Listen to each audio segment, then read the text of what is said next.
We had been to New York the year before to see the World's Fair, and we didn't get to see it all. So the next year I wanted to see it again, but our family wasn't going to go to New York. So I said, I'll ride my bicycle to New York.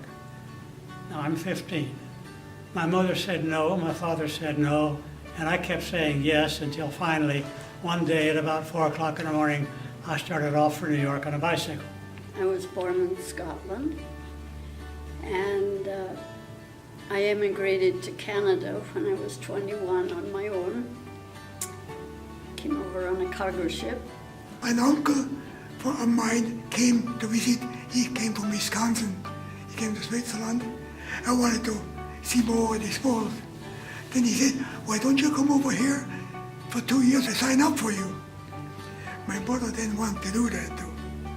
So we did it without her knowledge. From the time I was a little girl, I was always making my own clothes.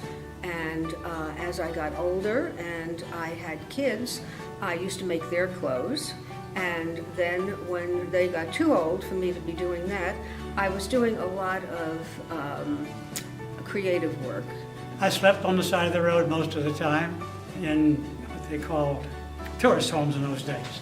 More like a bed and breakfast without breakfast. Mr. Andrews was my boss.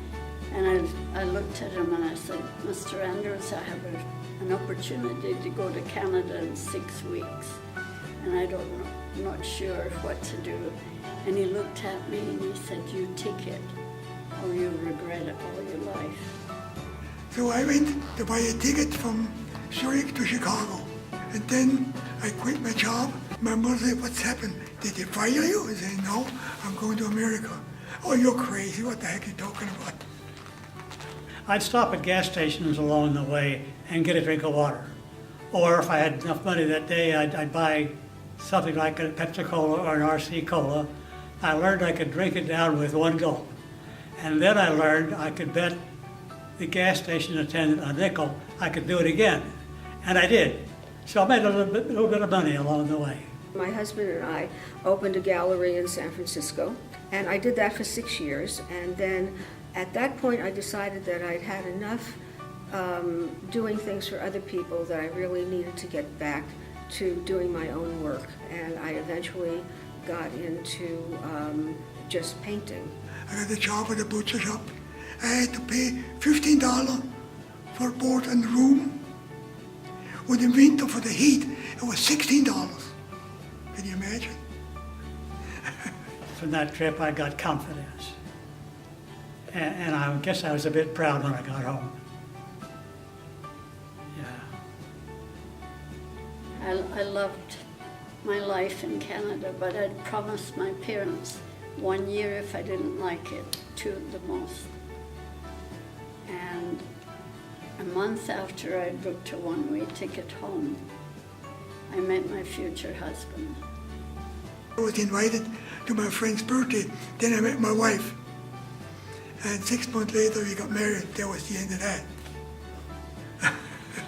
I was a firefighter. I had come back from the war, and if I had to go out for a meal or something, I'd call the telephone operators and tell them I was going to whoever, the honeybee, the busy bee, or whatever it was.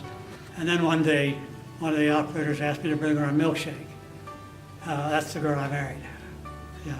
It's important to follow your dreams, because then you may look back and say, why didn't I do that when I was younger? What I wish I knew then was to have confidence in myself. And it took a long time to develop that. And so I really feel at my best now. I would have put more emphasis on the value of education and family. I loafed my way through high school. I was more interested in airplanes than I was school. And when I got to college, I had to work 3 times as hard. I've seen other young people, they start something, I don't like this, I go this, I don't like this, I go this, I don't like this. I would say, stick it out, you know, show them what you can do.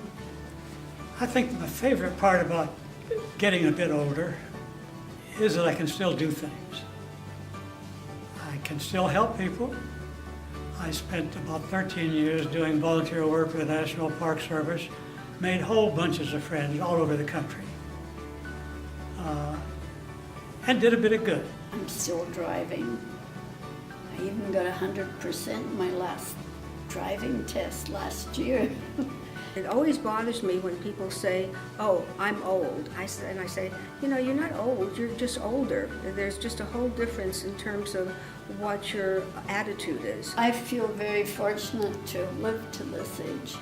My mother always gave me a little advice, and she said, you know, I get up in the morning and I don't look back and I don't look ahead.